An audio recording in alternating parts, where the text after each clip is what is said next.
నేటి ఆరాధనలో పాలిభాగస్తులైనటువంటి మీ ఎల్లరకు యేసుక్రీస్తు నామమున వందనాలు చెల్లిస్తూ ఉంటూ ఉన్నాను. క్రీస్తునందు ప్రియులరా, గత వారం పరిశుద్ధాత్మదేవుడు మనందరితో మత్తయి సువార్త 9వ అధ్యాయము ద్వారా కుమారుడా ధైర్యముగా ఉండుము అనే మాటను మనందరికీ పాఠము అనుగ్రహించిన దేవునికి స్తుతులు చెల్లిస్తూ, క్రీస్తునందు ప్రియులరా,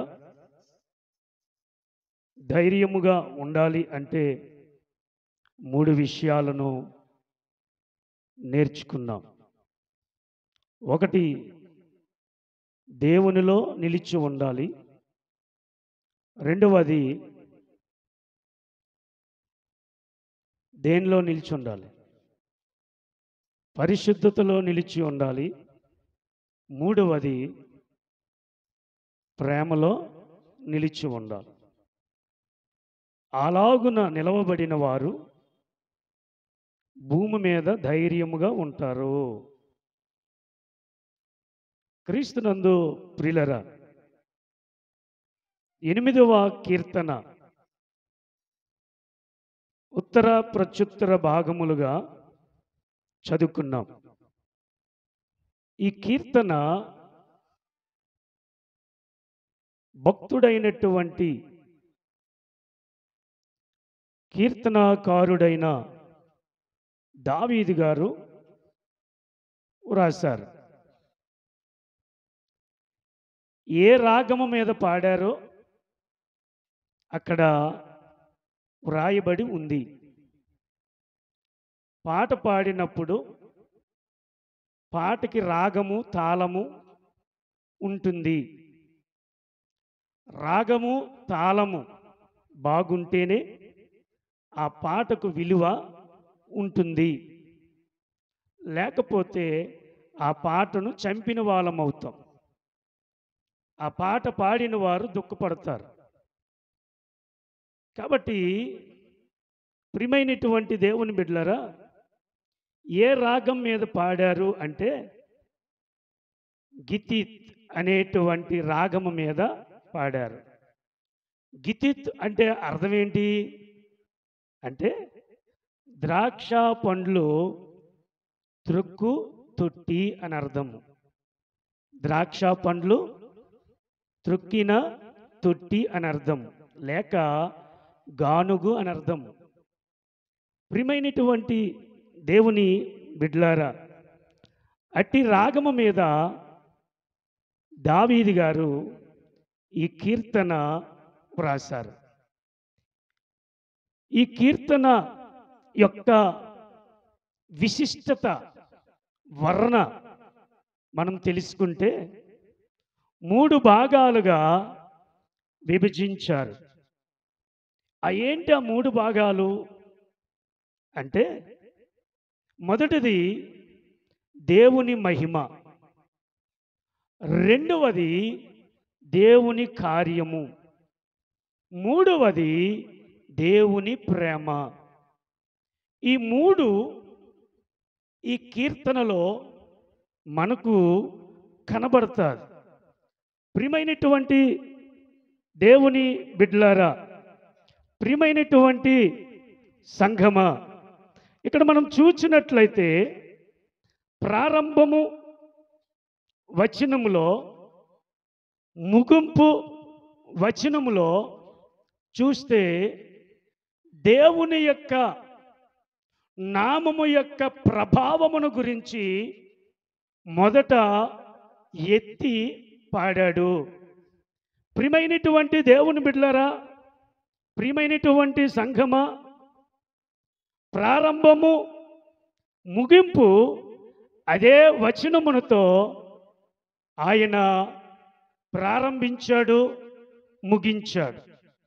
ఇక్కడ జ్ఞాపకం చేసుకున్నట్లయితే దావీదు ఈ కీర్తనలో దేవుడును యెహోవా అంటూ ప్రారంభించాడు. ప్రియమైనటువంటి దేవుని బిడ్డలారా, దావీదు గారు తన భక్తి అనుభవాన్ని, దేవుని పట్ల ఆయనకున్న గౌరవము, దేవుని పట్ల ఆయనకున్నటువంటి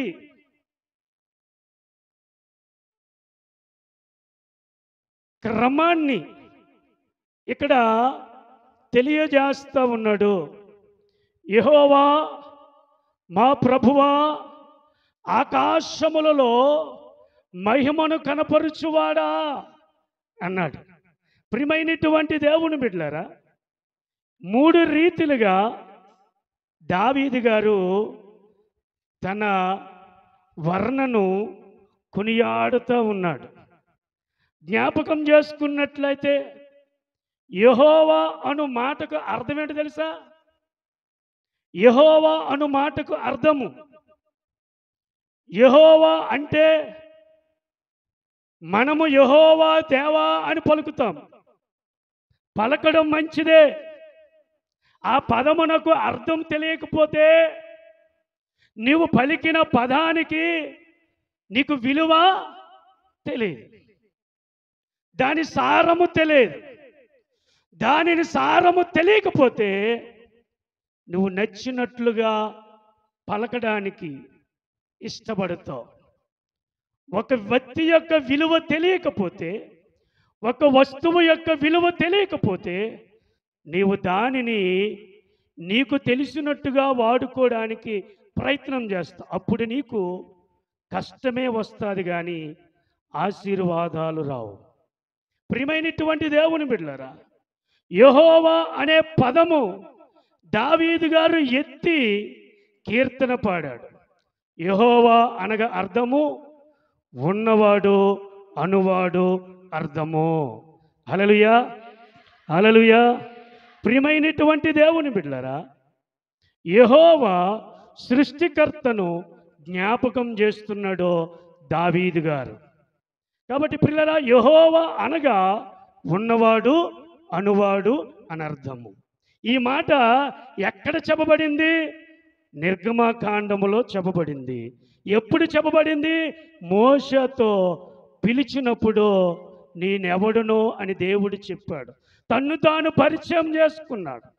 ప్రియమైనటువంటి దేవుని బిడ్డలారా, ప్రియమైనటువంటి సంగమ, దేవునిని ఆరాధన చేస్తున్న నీవు ఆ దేవుని గురించి సరిగా తెలియకపోతే ఆ దేవుని నీవు సరిగా ఆరాధన చేయలేవు, సరిగా కీర్తించలేవు, సరిగా నీవు ఆయన నామాన్ని గొప్ప చేయలేవు. నువ్వు అనుకోవచ్చు, నాకు తెలిసిన పదమే ఓత పదం అనుకోవచ్చు. నువ్వు పలికినటువంటి పదము ఎవరినో తెలుసా? సృష్టికర్తను. సృష్టికర్తను పిలిచినప్పుడు ఒళ్ళు దగ్గర పెట్టుకొని సృష్టికర్తను పిలాలి. నీకు నచ్చినట్టుగా పిలిస్తే ఆయన పలికేవాడు కాడు. కాబట్టి ప్రియమైనటువంటి దేవుని బిడ్డలారా, యెహోవా ఉన్నవాడు, అనువాడు. ఇక్కడ సృష్టికర్తను జ్ఞాపకం చేస్తున్నాడు. రెండవదిగా మా ప్రభువా. ప్రభువా ఇంగ్లీష్లో ఏమంటారు? లార్డ్. అంటే అర్థం ఏంటి? ప్రభువా అంటే అర్థం ఏంటో తెలుసా? మా పరిపాలకుడా, మా రాజువు నీవు. నిన్ను ఎవరు పరిపాలన చేయాలి తెలుసా? రాజు పరిపాలన చేయాలి. ఏ రాజు? పరిశుద్ధుడైన రాజు పరిపాలన చేయాలి. నువ్వు ఎవరి పరిపాలన క్రింద ఉండాలి? నీతిమంతుడైన రాజు పరిపాలన క్రింద నువ్వు బ్రతకాలి. కాబట్టి ప్రియమైనటువంటి దేవుని బిడ్డలారా, మా ప్రభువా అనే పేరుకు పరిపాలకుడని అర్థము. ఇజ్రాయేలు ప్రజలను ఆయన రాజుగా ఉండి పరిపాలన చేశాడు. ఈరోజు ప్రభువారు నిన్ను నన్ను కూడా ఏం చేస్తున్నాడంటే పరిపాలకుడు చేస్తున్నాడు. పరిపాలన ఒక పాట ఉంది కదా, ఎవరు పాడారా పాట? అబ్రహాం గారు పాడారా, జాన్ వెస్లీ పాడారా? ఏం పాట పాడుతావు? పాట బాగుంది కదా అర్థం. కానీ పరిపాలించేవాడు మనకు ఉన్నాడా? ఆ పరిపాలన క్రింద మనం బ్రతకగలుగుతున్నామా? ఆ పరిపాలన క్రింద అణిగి మెనిగి ఉండగలుగుతున్నామా? ఆ పరిపాలకుడు చెప్పినట్లు చేయగలుగుతా ఉన్నామా? దావీదు గారు అనుభవించి ఈ కీర్తన పాడారు. అయ్యా, నీవే నా బ్రతుకుకు ఉన్నవాడు అనువాడవు, నా జీవితాన్ని పరిపాలకుడవు నీవే. నేను వేరొక పరిపాలకుడి క్రింద బ్రతకడం నాకు ఇష్టం లేదయ్యా. వేరొక పరిపాలకుడి క్రింద ఉంటే వాడు నాకు మోసం చేస్తాడయ్యా. వేరొకడు పరిపాలన క్రింద ఉంటే నా బ్రతుకును ఆకలి పెట్టేస్తాడయ్యా. వేరొక పరిపాలకుడి కింద ఉంటే నా బ్రతుకును దరిద్రం చేస్తాడయ్యా. నేను కష్టపడిన కష్టముల వాడు తీసుకుంటాడయ్యా. వారి క్రింద ఉండను, నీ క్రింద నేను ఉంటాను అని దావీదు తన అనుభవాన్ని పాట రూపంలో తెలియజేస్తూ ఉన్నాడు. ప్రభువ అంటే పరిపాలకుడు, రాజు. నేను పరిపాలించువాడు యేసు ప్రభువై ఉండాలి.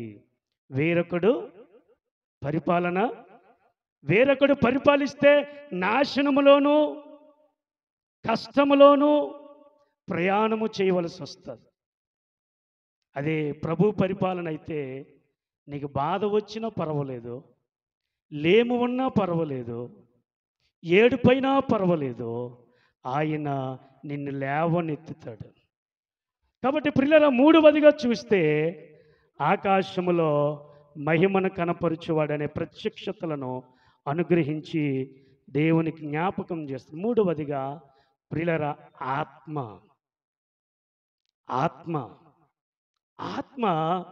గొప్ప కార్యాలు చేస్తుంది.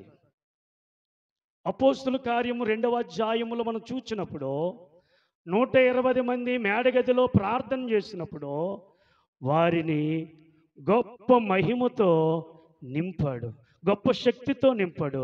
వారు అన్య భాషలు అంటే కార్యాలు జరిగించిన వాడు ఆత్మదేవుడు. కాబట్టి ప్రియమైనటువంటి దేవుని బిడ్డలారా, దావీదు మనకు దేనిని జ్ఞాపకం చేస్తున్నాడంటే త్రిత్వమును జ్ఞాపకం చేస్తున్నాడు. ఏమని జ్ఞాపకం చేస్తున్నాడు?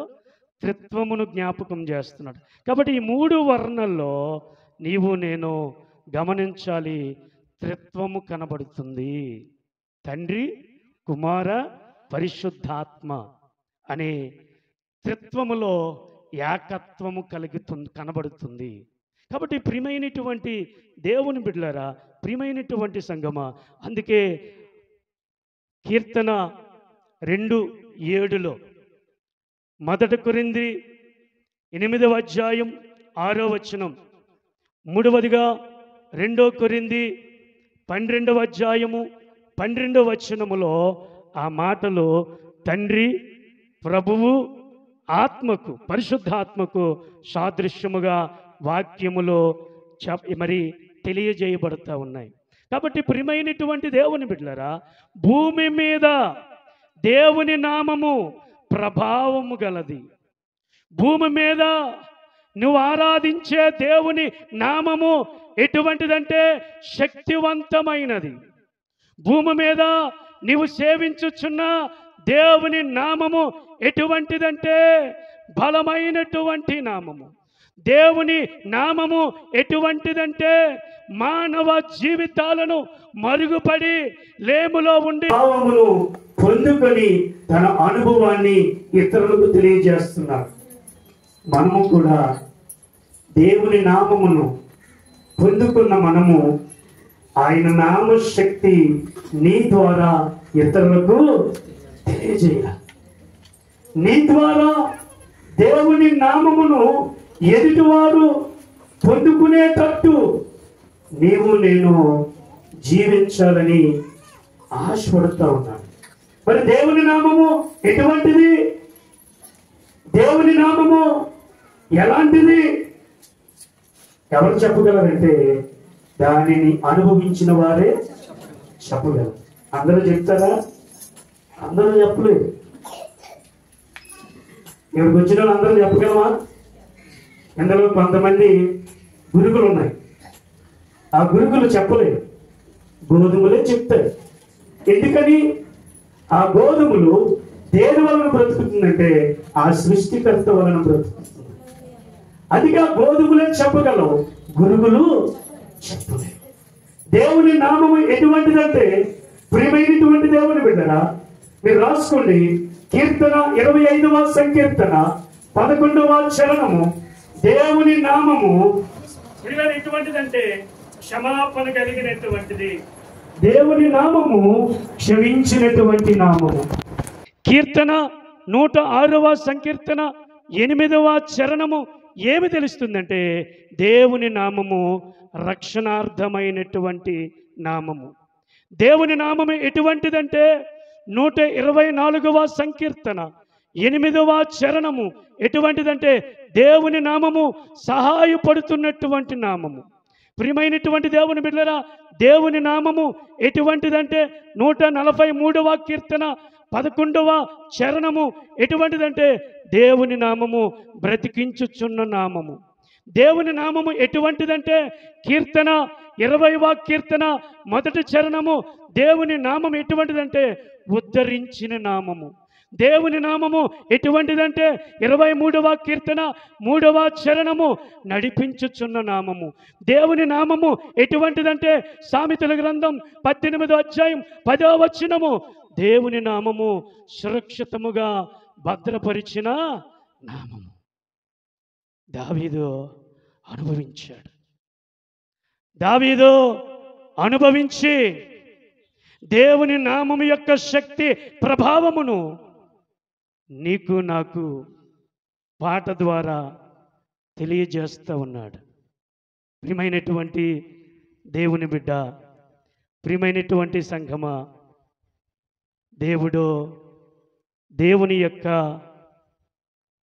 శక్తి భూమి మీద ఎలా జరుగుతుందో గమనించి ఈ నామమును నువ్వు ధరించావా? ఈ నామము, ఈ ప్రభావాన్ని నువ్వు పొందుకున్నావా? పొందుకున్న నీవు ఆ నామములో బ్రతకగలుగుతున్నావా? గ్రహించండి నా ప్రియ దేవుని బిడ్డలారా, దేవుని నామమును బట్టి ఈ కార్యములో జరుగుతాయి.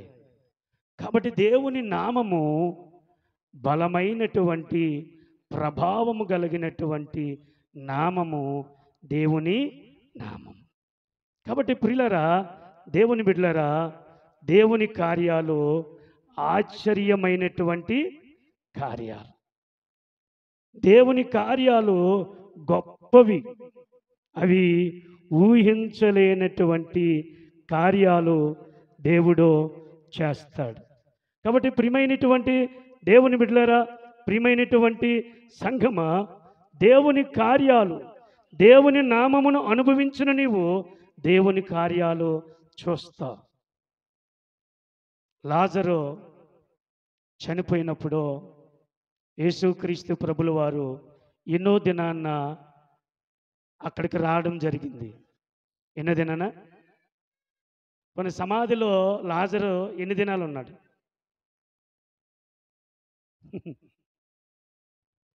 పిల్లరా, 4 దినాలు అయిపోయాయి. అప్పుడు వచ్చాడు. అప్పుడు వచ్చి మీ తమ్ముడు చనిపోలేదు అన్నాడు. అంటే మార్తమ్మ గారికి చనిపోయి ఎన్ని దినాలు అయ్యింది అన్నది? అయ్యా చనిపోయి ఇప్పటికి 4 దినాలు అయ్యాయి. అంటే యేసయ్య ఏమన్నాడు? పునరుత్థానము నేనే, జీవమును నేను, నా యందు విశ్వాసం ఉంచువాడు చనిపోయినా మరలా బ్రతుకుతాడు. తల్లి, ఎందుకు భయపడతావు? ఎందుకు బాధపడిపోతావు? అక్కడికి ఎవరు వచ్చారు? కార్యములు జరిగించిన దేవుడు వచ్చాడు. నీ బ్రతుకును బాగుపరిచిన దేవుడు వచ్చాడు. నీ అవసరతలు తీర్చిన దేవుడు వచ్చాడు. నీ కష్టములను తొలగించిన దేవుడు వచ్చాడు. నీ దగ్గరికి మరణించి పునరుత్థానము జీవమునిచ్చిన దేవుడు వచ్చాడు. ఎందుకు భయపడతావు? ఎవరో చెప్పారు మరియమ్మ గారికి, పరిగెత్తి వచ్చింది. ముందు ఎవరు వచ్చారు చెప్పండి? మార్తమ్మ వచ్చింది, మరియమ్మ వచ్చిందా? మార్తమ్మకు నిరీక్షణ లోపం, మరియకు బలమైన విశ్వాసం. నా ప్రభు వస్తాడో కార్యం చేస్తాడని అనే విశ్వాసంతో ఇంటిలోనే కూర్చుంది, బయటకు కూడా రాలా. ప్రభు వచ్చారని ఎవరో చెప్పారు, వచ్చింది. ఎక్కడ సమాధి? వెళ్ళారు, రాయి దుర్లించమన్నాడు. ఓహో వచ్చాడండి నాయుడు అన్నారు కొంతమంది. ఓహో వచ్చాడండి వీరుడు అన్నాడు కొంతమంది. కుళ్ళు కంపు కొడుతుంటే ఇతగాడట లేపేస్తాడంట. ఎంతమందిని చూడలేదు ఈరోజు కూడా ఆ మాటలు. నువ్వు వెళ్ళు మందిరానికి వెళ్ళి గడించుదువులే, గడించుదువులే, దిక్కుమాలిన దాన నీ వల్ల ఎలాగైపోయాను అనేవారు లేరా? ఆ మాటలకి బలహీనం అయిపోయి మందిరాన్ని విడిచిపెట్టేవారు లేరా? దేవుని బిడ్డ, దేవుడు కార్యాలు చేసేవాడు. ప్రియమైనటువంటి సంగమా, లాజరు బయటికి రా. చనిపోయిన వాడు పేత వస్త్రాలతో బయటికి వచ్చాడు. హల్లెలూయా. యేసయ్యకి అసాధ్యమా? నమ్మనోళ్ళకే అది అసాధ్యం, నమ్మితే అది సుసాధ్యం. కాబట్టి ప్రియమైన దేవుని బిడ్డలారా, ఆయన కార్యాలు ఆశ్చర్యములు, ఆయన కార్యాలు ఆశ్చర్యములు. ప్రియమైనటువంటి దేవుని బిడ్డలారా, ప్రియమైనటువంటి సంఘమా, చూడండి ఆయన కార్యాలు ఎటువంటివో కీర్తనకారుడు చెప్తాడు. కీర్తనలు చూడండి, 64వ కీర్తన 9వ చరణం.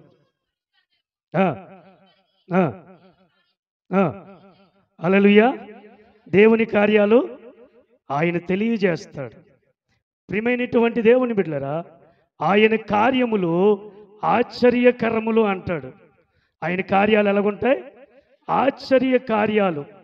ఆయన కార్యాలు అనుభవించిన మనము ఆయనను విడవడానికి ఏమాత్రమునో ఇష్టపడం. ఆయన కార్యాలు తలపోసుకుంటూ ఉంటాం. కాబట్టి ప్రియమైనటువంటి దేవుని బిడ్డలారా, ఆయన కార్యములు చేయువాడు. మూడవదిగా చూస్తే ఆయన ఎటువంటి వాడంటే ప్రేమను ప్రకటించినటువంటి, ప్రేమను చూపించినటువంటి వాడు. ప్రియమైనటువంటి దేవుని బిడ్డలారా, 8వ సంకీర్తన 3వ చరణము, 8వ చరణము చూచినప్పుడు దేవుడు మానవునిపై ఎంత ప్రేమ చూపించాడో ఆ వచనాల ద్వారా తెలియజేస్తూ ఉన్నాడు. ఈ సమస్త సృష్టి ముందు మానవుడు చాలా చిన్నవాడు. ప్రియులారా, మనం ఆ కీర్తన బాగా మనసు పెట్టి చదివితే మానవుడు ఎంత చిన్నవాడో సృష్టి ముందు అర్థమవుద్ది. కాబట్టి ప్రియమైనటువంటి దేవుని బిడ్డలారా, ప్రియమైనటువంటి సంగమా, మానవుడు ఎటువంటి వాడు అని తెలియజేస్తున్నాడంటే మానవుడు అల్పమైన వాడని తెలియజేస్తూ ఉన్నాడు.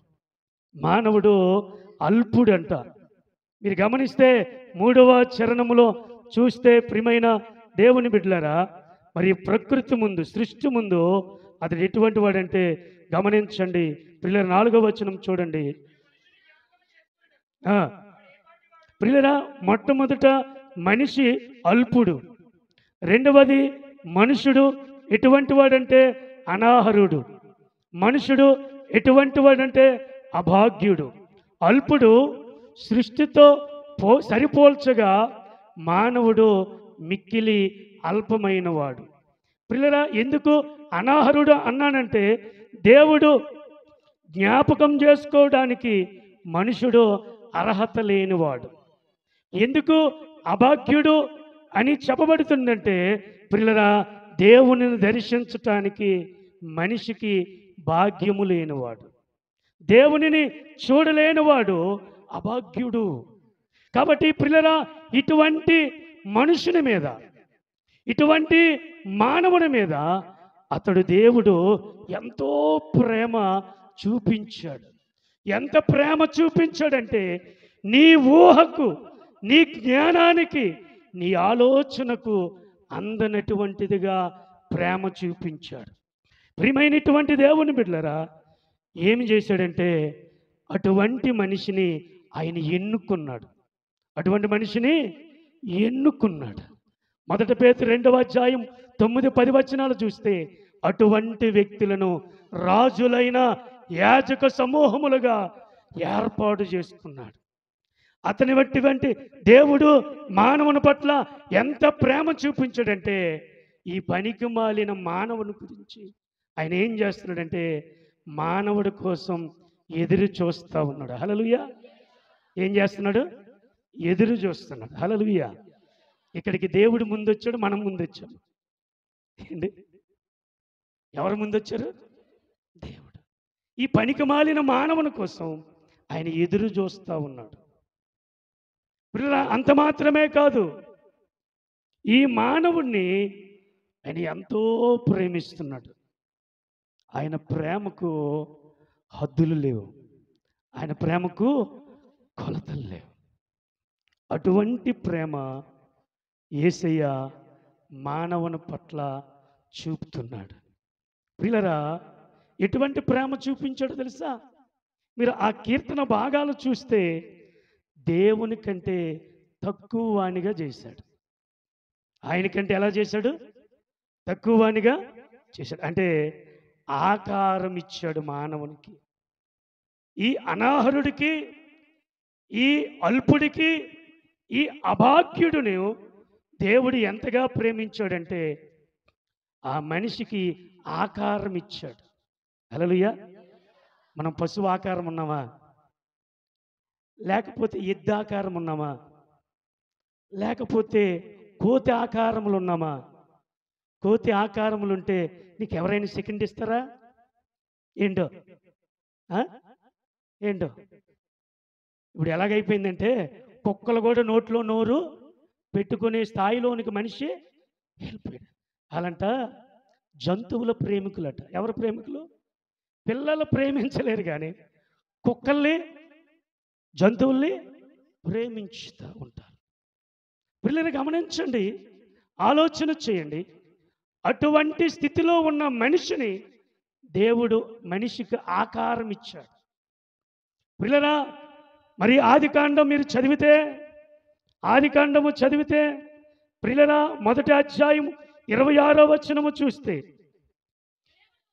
దేవుడి ప్రేమ ఎటువంటిదో చదవండి. దేవుడు మన స్వరూపమందు మన పోలిక చొప్పున నరుణ్ణి ఎలా చేశాడు? తన పోలిక చొప్పున చేశాడు. హల్లెలూయా. ఒక అభాగ్యుడు మనుషుడు కోతిలో నుండి వచ్చాడు. అలాగైతే మనుషుడు కోతిలాగే ఉండాలి కదా. ఏమండి, ఎలాగ ఉండాలి? కోతిలాగే ఉండాలి కదా. మనుషుడు దేవుని వలన వచ్చాడు. తన స్వరూపములో అభాగ్యుడును, అల్పుడును, అనాహరుడును తన రూపాన్ని ఇచ్చాడు. దానిలోనే మానవ పట్ల దేవుని ప్రేమ ఎంత ఉందో తెలుసుకోవాలి, గ్రహించాలి. ప్రియమైనటువంటి దేవుని బిడ్డలారా, ప్రియమైనటువంటి సంఘమా, ఆయన ఆకారం ఇచ్చాడు. ఆకారమే కాదు, మనుషుడికి ఎంత ప్రేమించాడంటే అలంకారం ఇచ్చాడు. ఏమిచ్చాడు? అలంకారం ఇచ్చాడు. ఎట్లా అలంకారం ఇచ్చాడో చూడండి. మహిమ ప్రభావములతో వానికి కిరీటమును ధరింపజేసి ఉన్నావు. హల్లెలూయా, హల్లెలూయా. అలంకారం. మనుషుని పట్ల దేవుని ప్రేమ ఎంత గొప్పదో అలంకారం ఇచ్చాడు. దేవుని మహిమను, దేవుని ప్రభావమును కిరీటమును ధరింపజేసి కిరీటమును అలంకారముగా ఇచ్చాడు, అలంకరణగా ఇచ్చాడు. కాబట్టి ప్రియమైనటువంటి దేవుని బిడ్డలారా, దేవుడు మనిషిని ఎలా ప్రేమించాడంటే ఆకారం ఇచ్చి ప్రేమించాడు. ఆకారముతోనే వదిలలేదు, అలంకారాన్ని ఇచ్చాడు. హల్లెలూయా. కిరీటముతో మానవునికి అలంకారం ఇచ్చాడు. ప్రియమైనటువంటి దేవుని బిడ్డలారా, ప్రియమైనటువంటి సంగమా, 2వ కొరింథీయులకు రాసిన పత్రిక 4వ అధ్యాయం 8వ వచనము చూచినప్పుడు ఆయన నీతి కిరీటం ఇచ్చాడు. హల్లెలూయా. ఏ కిరీటము? నీతి కిరీటం. కాబట్టి ఆకారం ఇచ్చాడో, అలంకరణ ఇచ్చాడో, మానవుని ఎంత ప్రేమించాడో.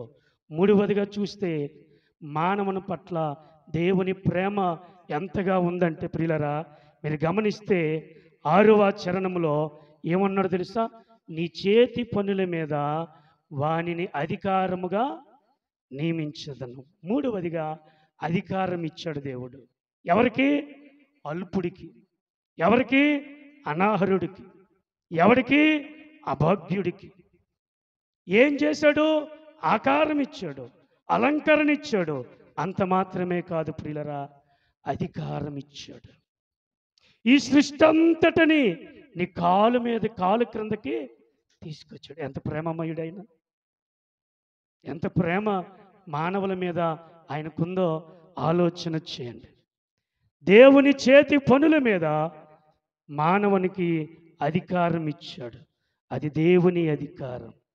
కాబట్టి ప్రియులరా, మీరు గమనిస్తే సమస్త జీవులను మానవుని పాదముల క్రింద ఉంచాడు.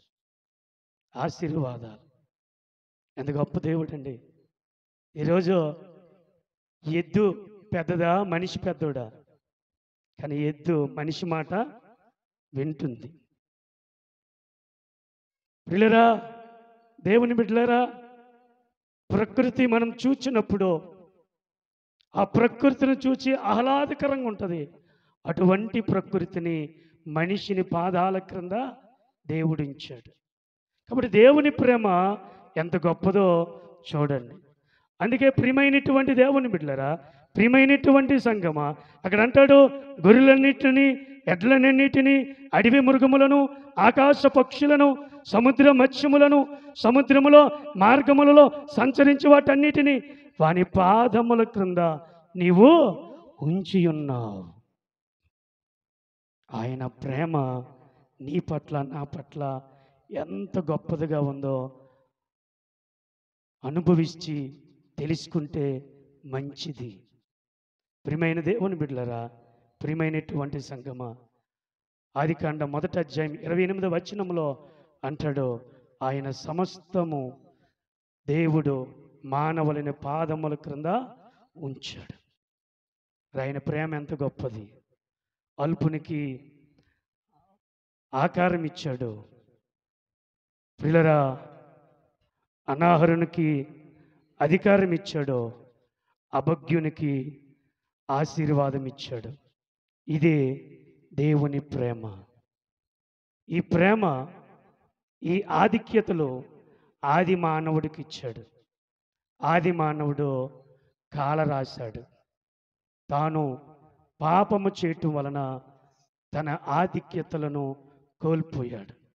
అయితే ఆ ప్రేమ కలిగిన దేవుడు నరరూపదారుడుగా కడపటి 2వ ఆదాముగా ఈ లోకానికి వచ్చి, ఏ మానవుడైతే ఈ యోగ్యతలను కోల్పోయాడో ఆ యోగ్యతలను ఇచ్చుటకు తన ప్రాణమును పెట్టి మరలా పోగొట్టుకున్న ఆధిక్యతలో నీకు, నాకు, మనకు ఇచ్చాడు. దానిలో ఏం కనబడుతుందంటే ప్రేమ. హల్లెలూయా. ఆ ప్రేమామయుడును ఆరాధన చేస్తున్నాం. ఆ ప్రేమామయుడి యొక్క ప్రేమ ఎదుటివానికి కనపరుస్తున్నావా?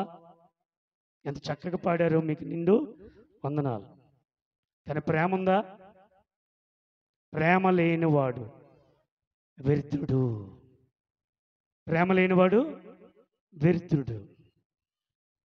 ఆ ప్రేమామయుడు ప్రేమను పంచితే ఆ ప్రేమను పొందుకుని నీవు ఎదుటివానికి ప్రేమను చూపించలేకపోతున్నావు.